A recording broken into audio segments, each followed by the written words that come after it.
السلام عليكم ورحمة الله متابعين يا حلوين. قلت اشارككم فطار كده لذيذ خفيف. معايا مقلاية زي ما انتوا شايفين كده على النار.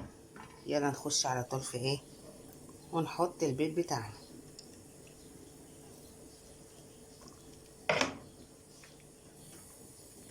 نسيب البيض كده شوية.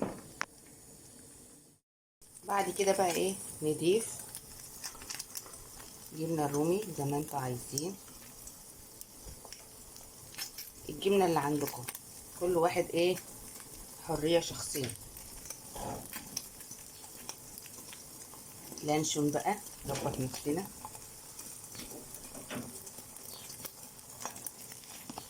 لانشون ضفت اللانشون. اعمل ايه بعد كده؟ بجيب رغيف العيش بتاعنا نضغط عليه،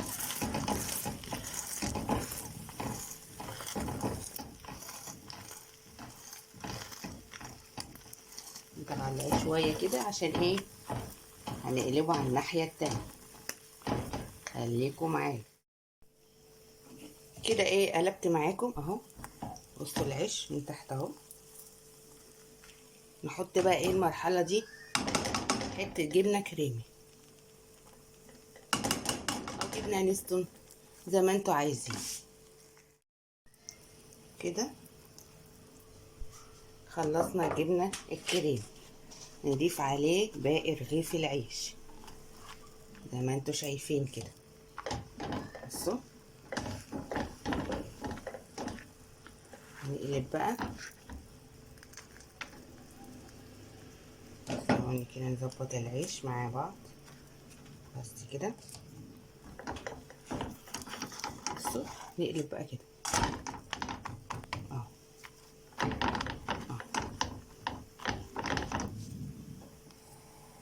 بس ياخد وش من تحت كمان هيبقى احلى فطار ده ولا ايه؟ يلا خليكم معايا. بصوا الجمال، احلى فطار ده ولا ايه؟ بصوا بصوا الطبقات. بصوا. واو سخن. فطار خفيف ولذيذ ودسم. يلا قوموا اعملوا ايه الفطار ده وجنبه كوبايه الشاي بتاعتنا السخنه.